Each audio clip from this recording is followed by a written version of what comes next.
Por tanto, nosotros todos, mirando a cara descubierta, como en un espejo, la gloria del Señor, somos transformados de gloria en la misma imagen, como por el Espíritu del Señor. 2 Corintios 3:18. Este versículo, hermanos, es uno de los más importantes de la vida cristiana, porque nos explica cómo es que ocurre la verdadera transformación espiritual.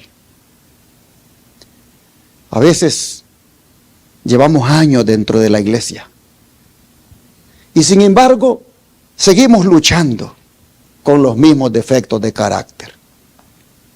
Y a veces vemos que otros llegaron después de nosotros y no tienen tanto conocimiento como el que nosotros tenemos. Y sin embargo, esos reflejan el amor, la paciencia y la mansedumbre de Cristo. ¿Y en qué estará la diferencia? Hermanos, ¿dónde está el secreto? Yo llevo años aquí, tengo tanto conocimiento y yo sigo luchando con mis defectos de carácter y no los he cambiado. Y este que llegó hace poco no tiene el conocimiento que yo tengo. Este se mira que refleja la paciencia, la mansedumbre y el amor del Señor. ¿Dónde está la diferencia entre él y yo? ¿Cuál es el secreto, hermanos? El secreto está allí. La respuesta está allí. En esa declaración inspirada del apóstol Pablo, cuando dice que es mirando a cara descubierta como en un espejo la gloria del Señor, como uno es, ¿qué cosa? Transformado de gloria en gloria en la misma imagen como por el Espíritu del Señor. La tragedia es que yo llevo años en la iglesia, pero eso como que no ha tenido efecto en mi vida, porque yo no he sido transformado. Y el que acaba de llegar, ese sí se ve que paciente, mansedumbre, lleno de amor. ¿Dónde está la diferencia? La diferencia está en eso. ¿Qué es posible que el que acaba de llegar, ese esté mirando a cara descubierta como en un espejo la gloria de quién, hermanos? La gloria del Señor. Y yo posiblemente, hermanos, no lo estoy haciendo. Y eso es lo que hace la diferencia entre ese que recién llegó y yo que llevo años en la iglesia. Hermanos y hermanas, este versículo tan poderoso revela uno de los principios más profundos de toda la Biblia. Y es que lo que contemplamos, ¿qué cosa? Llegamos a ser. Así he titulado la reflexión de esta noche. Porque, hermanos y hermanas, esta verdad de que lo que contemplamos llegamos a ser, esto explica la experiencia de Pedro, esto explica la experiencia de Moisés, y esto explica la experiencia de Enoc y de los apóstoles. Hermanos y hermanas, a lo largo de los siglos, los santos de Dios, ellos llegaron a ser lo que contemplaron. De manera que esta noche vamos a meditar en tres grandes verdades que emanan del versículo de memoria, empezando con la número 1, y es que la contemplación, ¿qué cosa? Precede a la transformación. Oh, hermanos y hermanas, Pablo no dice que somos transformados y luego contemplamos. ¿Qué dice Pablo? Él dice que primero contemplamos y luego somos transformados. Hermanos y hermanas, el versículo dice que es mirando. Es mirando a cara descubierta, como en un espejo, la gloria del Señor, como uno es contemplado. Hermanos y hermanas, la transformación comienza con la contemplación. Oh, hermanos, vivimos en tiempos donde todo gira en lo que uno mira. Vivimos en una generación que contempla. Vivimos en una generación que mira. Mira pantallas en el celular. Mira pantallas en el iPad. Mira pantallas en la televisión. Vivimos en una generación que siempre está mirando noticias, mirando conflictos, mirando política, mirando entretenimiento, mirando redes sociales de tantas que hay ahora. Vivimos en una generación muy ocupada en mirar, en contemplar. Pero no contempla ¿a quién? No contempla al único que tiene la gloria. Es decir, no contempla a Cristo. La gente está ocupada contemplando muchas cosas. La gente está ocupada mirando muchas cosas, pero no tiene tiempo para mirar a quien debería de ver. Y por eso, hermanos, quiero que por un momento miremos a Pedro. Abramos la Biblia. Pedro capítulo 14, versículo 29.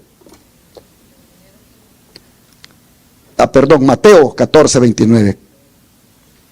Mateo 14, 29.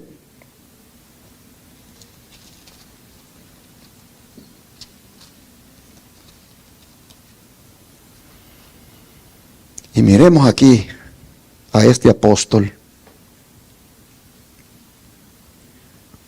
Dice, y él dijo, ven. Y descendiendo Pedro de la barca, andaba sobre las aguas para ir a Jesús. ¿Quién fue el que le dijo a Pedro, ven? Jesús. Pregunto, ¿esa orden era posible o imposible humanamente hablando? Era imposible. Era imposible. Hermanos, ¿había caminado alguna vez en la historia algún hombre sobre las aguas? Nunca. La orden de Jesús, ven, era una orden imposible.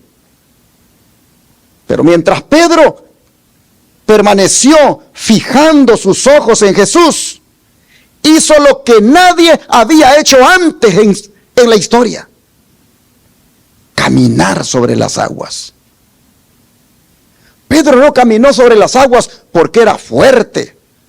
No caminó sobre las aguas porque era sobresaliente. Él caminó sobre las aguas porque mientras caminaba iba mirando ¿a quién? A Jesús. Pero entonces vea lo que dice la Biblia, versículo 30. ¿Qué pasó? Versículo 30 dice, pero al ver el fuerte viento, tuvo miedo, y comenzando a hundirse, dio voces diciendo, Señor, sálvame. Oh, hermanos, aquí encontramos nosotros una lección que jamás debemos olvidar. Pedro, hermanos, no comenzó a hundirse cuando apareció el viento. El viento ya estaba allí. Pedro no comenzó a hundirse cuando aparecieron las olas. Las olas ya estaban allí. Pedro comenzó a hundirse ¿cuándo? Cuando quitó la mirada de Jesús.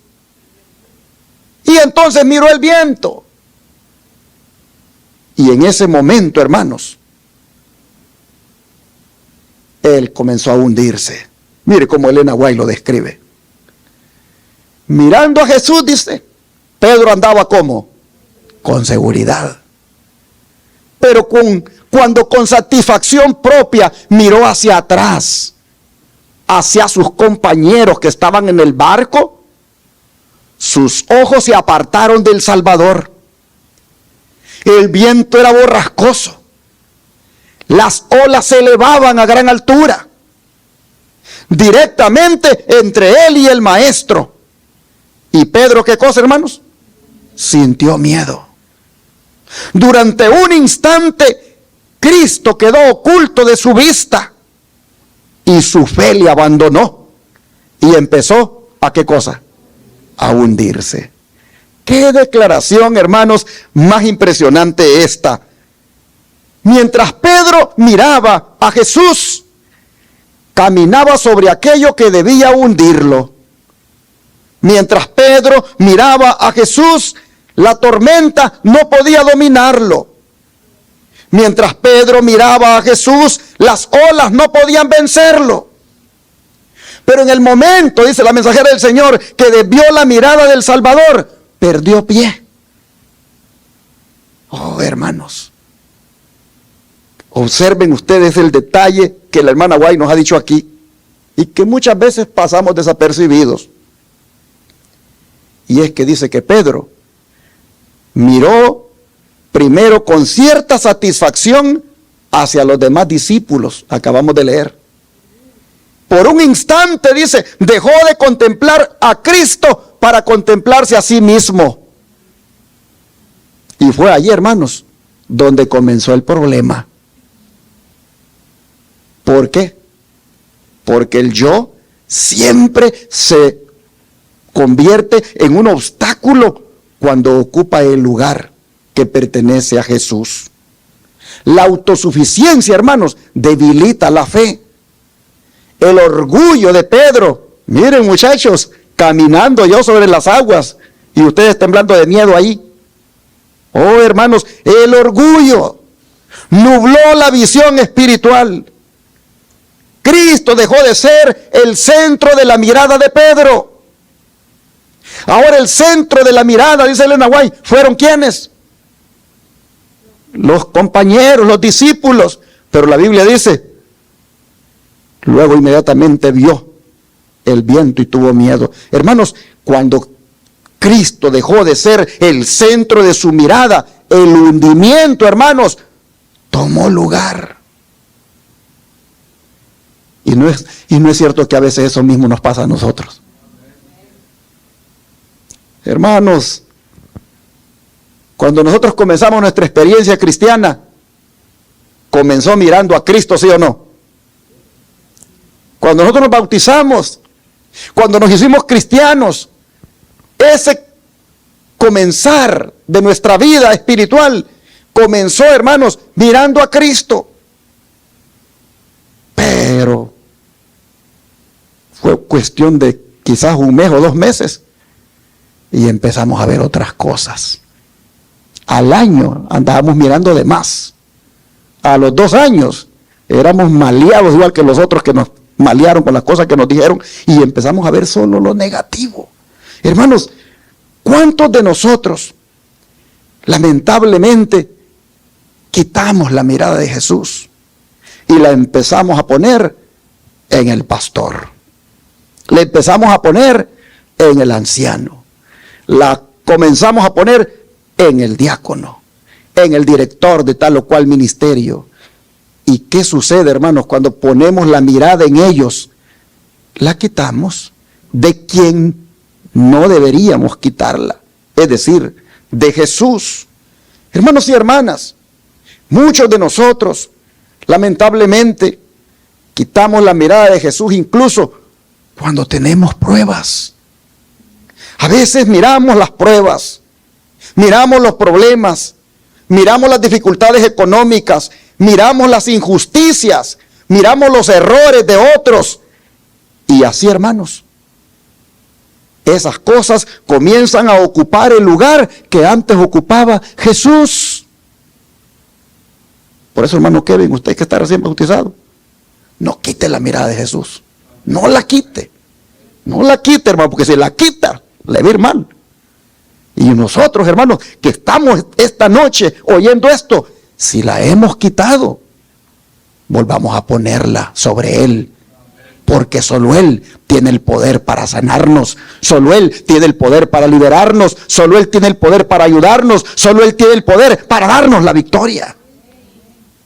Hermanos, por eso Pablo escribió, mirando, dice, es que somos transformados. Porque aquello que contemplamos, hermanos, termina moldeando nuestra experiencia. Aquello que domina nuestros pensamientos termina influyendo en nuestro carácter. Aquello que ocupa nuestra atención termina determinando la dirección de nuestra vida espiritual.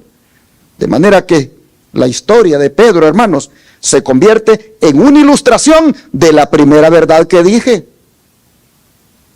que la contemplación precede a la transformación. Pedro se transformó en un miedoso, en un orgulloso antes, cuando él quitó la mirada de Jesús. Si no es porque le dijo, sálvame Señor que me hundo, y que el Señor estaba allí para que le tendiera la mano, pobre Pedro. Hermanos y hermanas, todo este análisis da lugar para plantear una pregunta en este momento. Y es que si la contemplación transforma la vida, ¿qué fue exactamente lo que Pedro debía contemplar? Debía contemplar, de acuerdo al versículo de memoria, la gloria de Jesús. Pero ¿qué es esa gloria que Pablo dice que debemos mirar? Porque hermanos, Pablo no escribió simplemente, mirando al Señor somos transformados. Él dijo, mirando ¿qué cosa? La gloria del Señor. Y esto nos lleva a la segunda gran verdad. Que la gloria de Dios es ¿qué cosa? Su carácter. Y para entender esto, hermanos, tenemos que viajar al Antiguo Testamento y subir al monte Sinaí y escuchar la conversación que tuvo Moisés con Dios. Moisés subió al monte Sinaí después del episodio del becerro de oro. Él estaba profundamente preocupado. Israel había pecado, la nación estaba en crisis espiritual, y Moisés comprendió que la única esperanza del pueblo era conocer mejor a Dios. Por eso elevó una petición extraordinaria. Vamos a mirar cuál es la petición. Éxodo 33, 18. Éxodo 33, 18.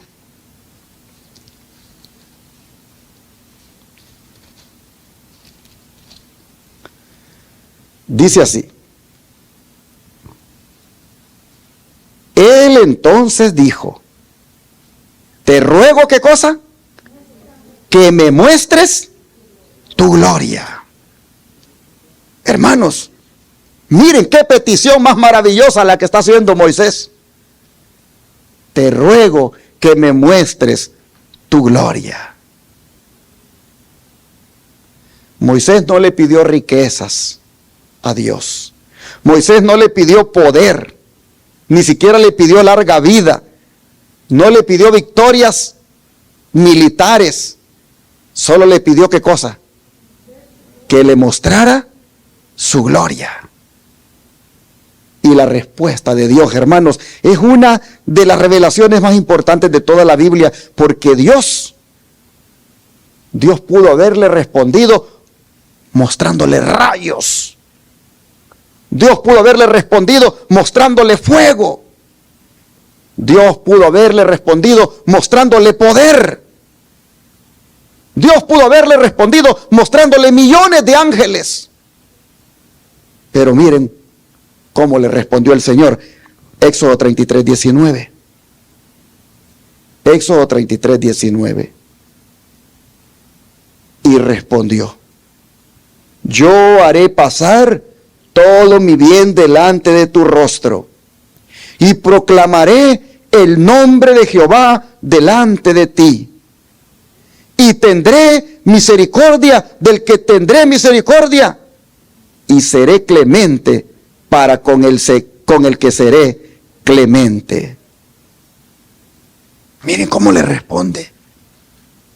Moisés le dijo, muéstrame tu gloria. Y el Señor le dice, te voy a mostrar ¿qué cosa? Mi misericordia. Te voy a mostrar mi clemencia. Y al día siguiente, hermanos, cuando Dios pasó delante de Moisés, la Biblia dice lo siguiente, capítulo 34, versículos 6 y 7.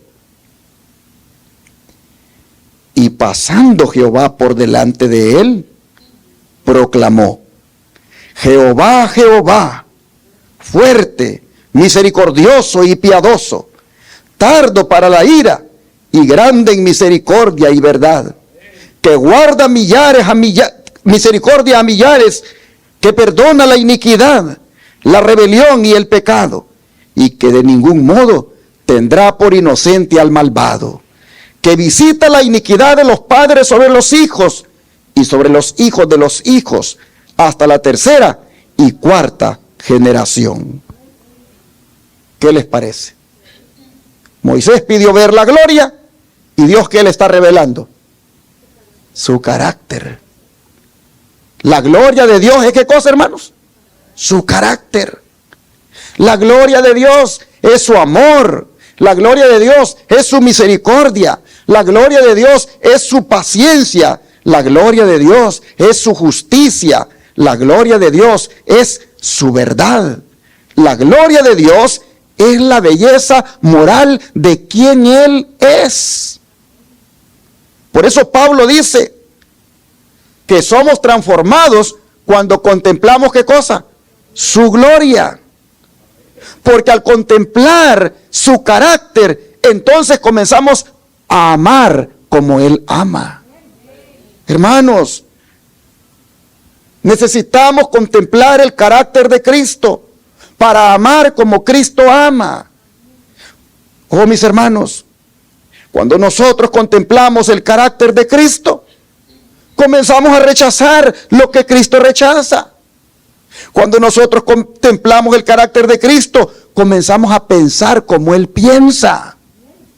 Cuando contemplamos el carácter de Cristo, comenzamos a sentir como Él siente. Ahí es donde se cumple lo que Pablo dice, haya en vosotros, dice ¿qué cosa? Este sentir que hubo también en Cristo Jesús. Ese sentir no va a haberlo en nosotros si no lo contemplamos. Hermanos, cuando contemplamos a Cristo, el Espíritu Santo imprime en nosotros su imagen divina. Y es entonces, hermanos, cuando dice la Biblia que somos participantes de ¿qué cosa? De la naturaleza divina, porque la gloria de Dios, su carácter, se estampa en nosotros como resultado de contemplarlo. Y si alguien preguntara esta noche, ¿y habrá en la Biblia algún hombre que haya experimentado una transformación como esa? La respuesta es sí, mis hermanos. Su nombre es Enoc. La Biblia nos dice que Enoc se lo llevó Dios. ¿Por qué se lo llevó Dios? Hermano, bien interesante.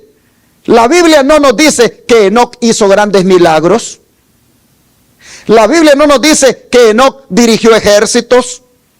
La Biblia no nos dice que Enoc gobernó naciones. Pero sí nos dice algo que muy pocos hombres escucharon acerca de sí mismos. Génesis 5:24. ¿Qué nos dice acerca de Enoc? La palabra de Dios. Génesis 5:24. Dice, caminó pues Enoc con Dios y desapareció. ¿Por qué, hermanos? Porque le llevó Dios. ¿Cuántos creen que esto es algo maravilloso lo que hemos leído? Esa es una expresión, hermanos, de lo más maravilloso que puede haber. No dice que Enoc visitó a Dios de vez en cuando. No dice que Enoc pensó en Dios algunas veces. No dice que Enoc habló de Dios ocasionalmente. Dice que caminó con Dios. Caminó con Dios, hermanos, día tras día. Caminó con Dios año tras año. Caminó con Dios década tras década. Caminó con Dios, hermanos, por siglos. Y mientras caminaba con Dios, ¿qué ocurría con Enoc? Se transformaba. El carácter de Dios lo comenzó a reflejar en su vida. La mente de Enoc comenzó a elevarse por encima de las cosas terrenales. Los afectos de Enoc comenzaron a dirigirse a las cosas celestiales. Los pensamientos de Enoc comenzaron a parecerse cada vez más a los pensamientos de Dios. Por eso Elena White, mire lo que dice. Al comulgar así con Dios, dice, Enoc llegó a reflejar más y más, ¿qué cosa? La imagen divina. ¿Y qué es la imagen divina? Su gloria. ¿Y qué es su gloria? Su carácter. Al comulgar así con Dios, dice, día tras día, mes tras mes, año tras año, década tras década, siglo tras siglo, al comulgar así con Dios, pensando como Dios, sintiendo como Dios, llegó, dice, a reflejar más y más la imagen divina. Y su rostro, dice, ¿qué cosa? Irradiaba una santa luz. La luz que brilla en el rostro de ¿quién? Hermano, la gloria de Jesús se le había pasado a Enoc. Y al terminar, dice, esos periodos de comunión divina, hasta los impíos, dice, contemplaban con reverente temor el sello que el cielo había puesto sobre su rostro. Amén, hermanos. ¿No es esto exactamente lo que Pablo está describiendo en el versículo de memoria? Que contemplando a Jesús uno es transformado de gloria en gloria. Esto es justamente, hermanos, lo que Pablo nos está diciendo esta noche en el versículo de memoria. Enoc contempló la gloria de Dios y al contemplarla fue transformado. Y no fue transformado por un día. No fue transformado por una semana.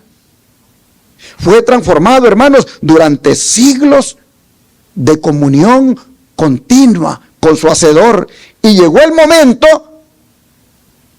cuando Dios dijo, este hombre se parece tanto a mí que no necesita pasar por la tumba.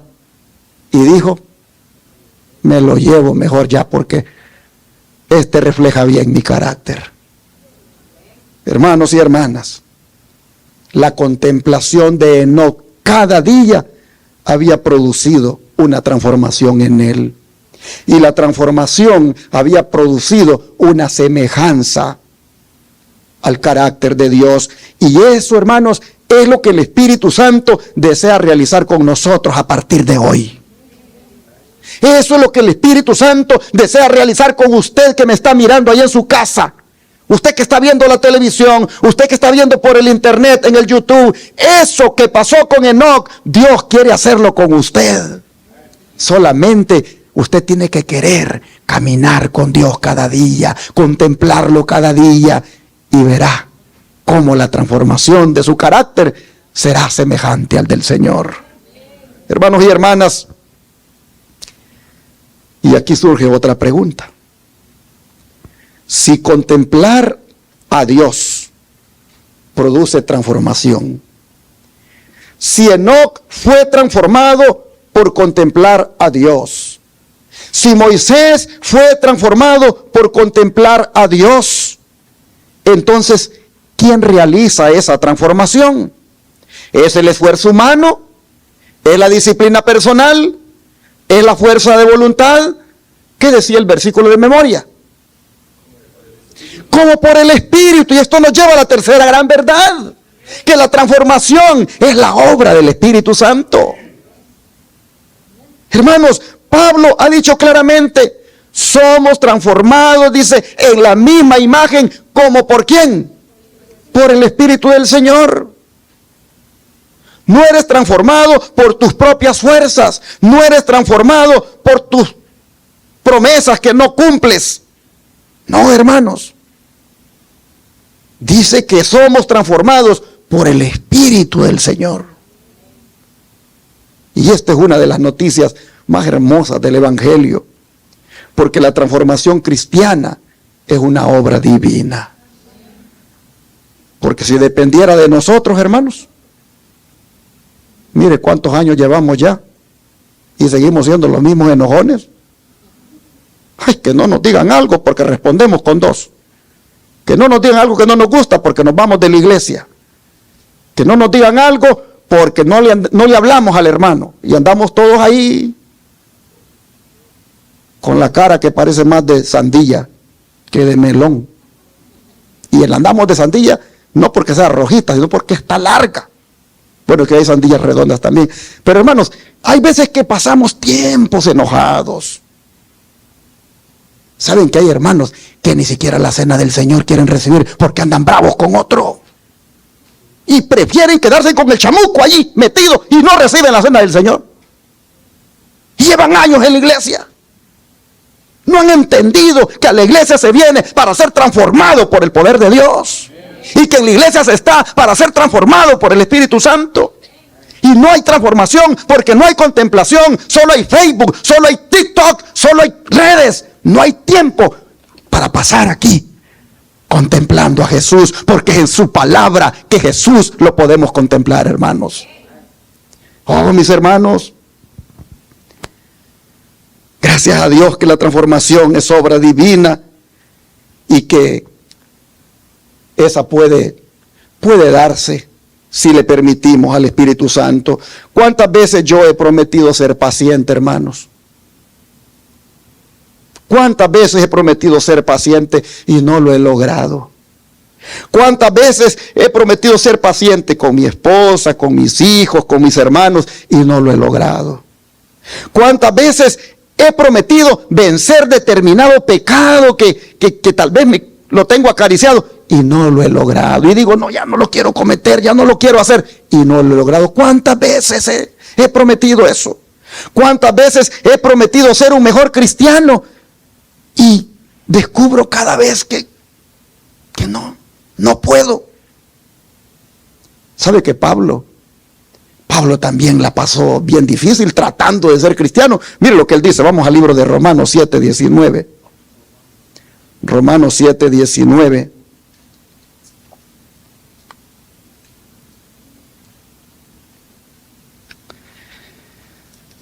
Dice así. 7:19 dice, porque no hago el bien que quiero, sino el mal que no quiero, eso hago. Oh, hermanos, ese problema que Pablo tuvo es el gran problema de muchos de nosotros. El gran problema de nosotros, hermanos, es falta de poder. Porque nosotros queriendo hacer el bien, hacemos lo malo por falta de poder. Nosotros sabemos lo que debemos hacer, pero hermanos, necesitamos poder para hacerlo. Y ese poder, dice Pablo, ¿viene por quién? Por el Espíritu Santo, hermanos. Por eso Jesús declaró, sin mí, ¿qué cosa? Nada podéis hacer. Él no dijo, sin mí, algunas cosas nada más podrán hacer. No, él dijo, no podrán hacer, ¿qué cosa? Nada. Hermanos y hermanas, necesitamos de verdad lo que dice el apóstol Pablo, el Espíritu del Señor. Necesitamos, hermanos, el verdadero fruto del Espíritu, como es la mansedumbre, la paciencia, la pureza y la victoria. Por eso es que la vida cristiana, hermanos, no consiste solamente en intentar ser mejores. La vida cristiana, hermanos, consiste en permitirle a Cristo que viva en nosotros por medio de ¿quién? De su Espíritu, del Espíritu Santo. Es el Espíritu Santo, hermanos, que toma las verdades de la palabra de Dios y las graba en el corazón. Es el Espíritu Santo quien nos convence de pecado. Es el Espíritu Santo quien despierta hambre espiritual. Es el Espíritu Santo quien fortalece la voluntad. Pablo dice, somos transformados en la misma imagen como por el Espíritu del Señor. En otras palabras, mis hermanos, Pablo está diciendo, el que reproduce el carácter de Cristo en el alma, ¿es quién? El Espíritu Santo. Y mientras uno permanece contemplando a Jesús, eso, hermanos, va cada día creciendo. A veces empieza lento, que casi no lo percibimos, pero Dios sí está percibiéndolo. Los ángeles sí están percibiéndolo. Y la gente que nos rodea también lo empieza a percibir, que algo está pasando con nosotros. Hoy somos más alegres, hoy somos más colaboradores, hoy siempre tenemos deseo de hacer algo por Dios en la iglesia. Hoy somos como el profeta, dígame hermano, dígame hermana, ¿en qué ayudo? Heme aquí, envíame a mí. La gente empieza a notarlo. ¿Por qué, hermanos? Porque ya está ocurriendo la transformación obrada por el Espíritu Santo. La esposa empieza a notar a ese esposo, qué paciente, qué amable, qué colaborador en la casa. El esposo empieza a notar a esa esposa, qué paciente se ha vuelto. Los hijos empiezan a notarlo en los padres. Hermanos, el padre empieza a notarlo en el hijo. Hay transformación porque esa persona ya empezó a contemplar a Jesús. Esta noche, hermanos, quiere el Señor que la impaciencia desaparezca de nosotros. Esta noche quiere el Señor que el orgullo ya desaparezca de nosotros. El Señor quiere esta noche que el egoísmo ya desaparezca de nosotros. Y eso solo se va a lograr poco a poco, contemplando el carácter de Cristo. Contemplando su carácter, ese carácter se empieza a reflejar. Eso es lo que Pablo llama, hermanos, transformados de gloria en gloria.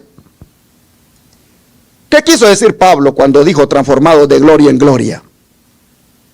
Lo que él dijo es progresivamente.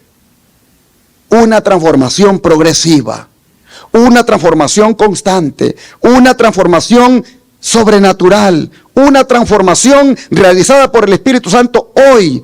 Una transformación realizada por el Espíritu Santo mañana, pasado mañana, durante todos los días, la semana que viene, el mes que viene. De repente está caminando tan bonita la vida cristiana de nosotros, que Dios dice, estás listo para venir a recogerte y llevarte conmigo. Oh, hermanos y hermanas, va a venir el día cuando la obra quedará completamente terminada. El carácter de Cristo habrá quedado reflejado completamente en nosotros. Y cuando la gracia haya completado lo que comenzó, cuando reflejemos plenamente la imagen de nuestro Salvador, dice el don de profecía, que entonces vendrá Él para reclamarnos como suyos. Oh, hermanos, ese es el objetivo final del Evangelio. Miren, hermanos, el objetivo final del Evangelio no es solo perdonar nuestros pecados.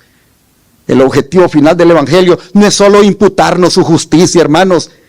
El objetivo final del Evangelio es restaurar en nosotros la imagen perdida por el pecado.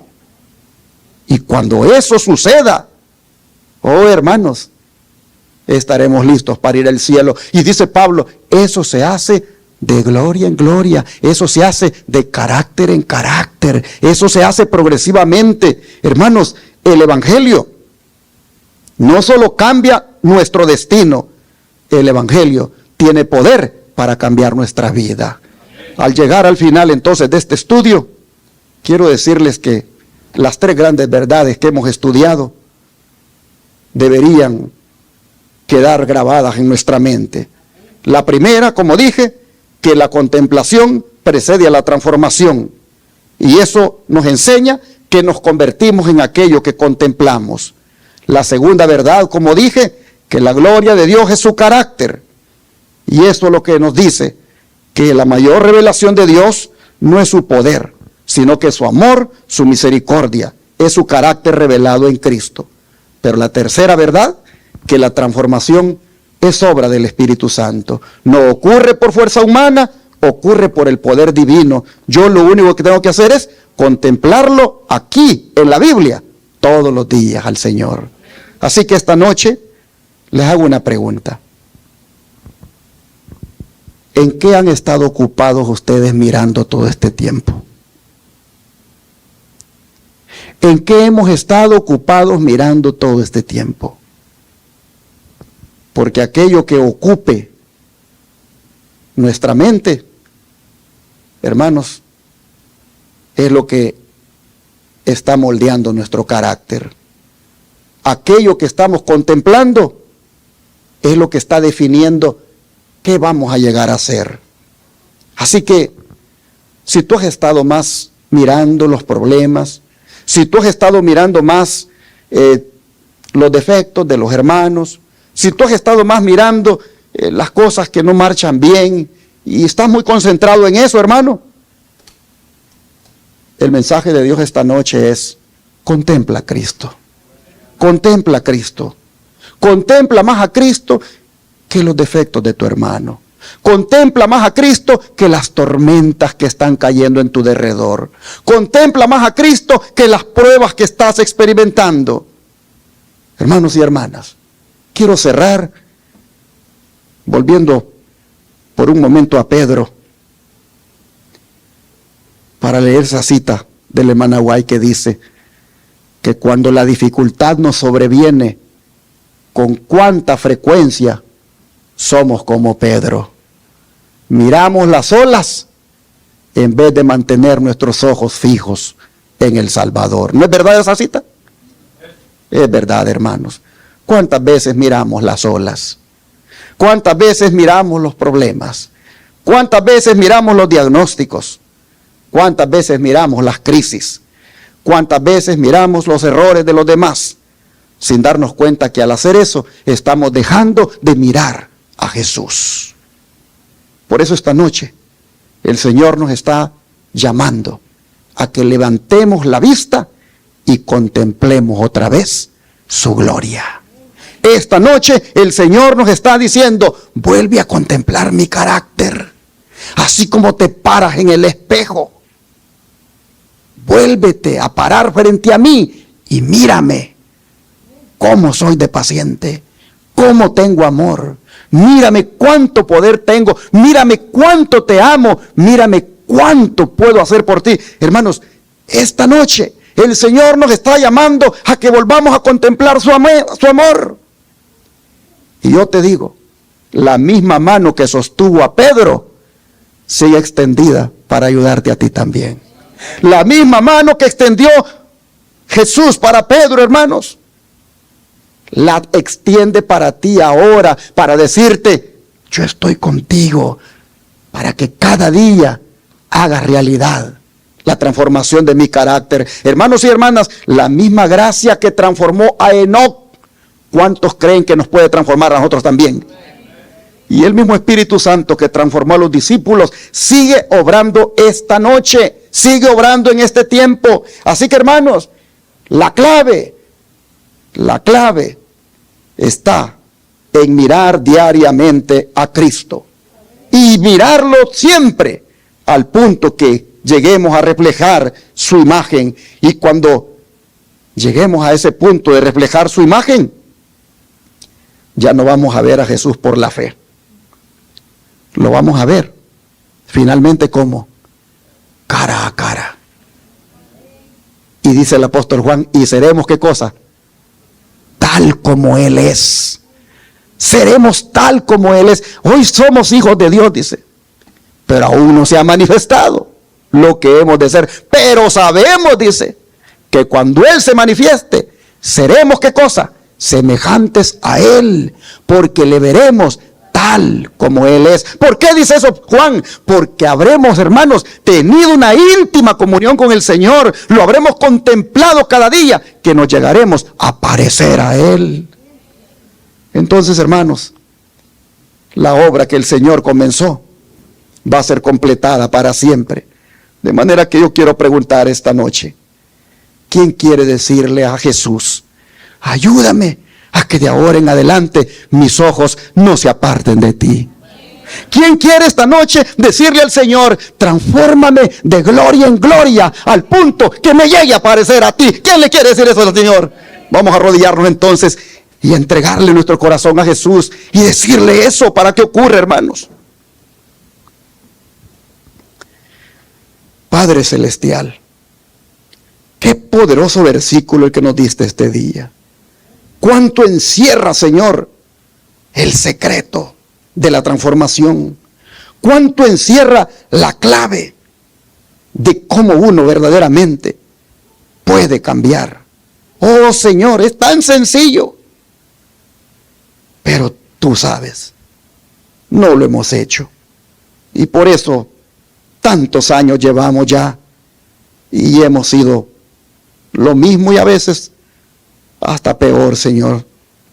Pero aquí estamos hoy dándote las gracias porque nos das este mensaje para que cambie todo en nuestra vida. Hoy te rogamos, Señor, que haya en nosotros ese anhelo de querer contemplarte cada día. Hoy clamamos porque haya en nosotros ese deseo de contemplarte por las noches, de contemplarte por las mañanas, de mantenernos en el día contemplándote. Señor, te rogamos que no quitemos nuestra mirada de ti. Te suplicamos, Señor, que aunque hayan problemas, que aunque hayan defectos, que aunque hayan tormentas, que aunque hayan problemas, nuestra mirada no la quitemos de ti. Hay tormentas que dan miedo, Señor. Hay crisis que dan miedo. Hay situaciones alrededor de nosotros que dan miedo. Pero, Señor, sabemos que si nuestra mirada está puesta en ti, no habrá miedo. Así que te rogamos que siendo esto tan sencillo y siendo esto el secreto para ser victoriosos, que de aquí en adelante, oh Padre, nuestra mirada no se quite nunca de ti. Te rogamos, por favor, que nos transformes de gloria en gloria. Te rogamos, Padre, que tu carácter se estampe en nosotros, que ya no seamos orgullosos, egoístas, enojones, impacientes, que ya no seamos, Señor, miedosos, cobardes, sino que seamos más que vencedores por medio de aquel que nos amó. Señor, nos entregamos a ti en esta noche. Nos entregamos como esposos, como esposas, como padres, como hijos, como hermanos. Nos entregamos a ti para pedirte que nos ayudes a que tu carácter se refleje en el nuestro y que tu gloria sea también nuestra gloria. Te rogamos, Padre, que haya en nosotros el anhelo de verte aquí en tu santa palabra como el espejo, de mirarte allí y cada día parecernos más a ti. Te lo pedimos que así sea, te lo rogamos en el nombre de Jesús. Amén.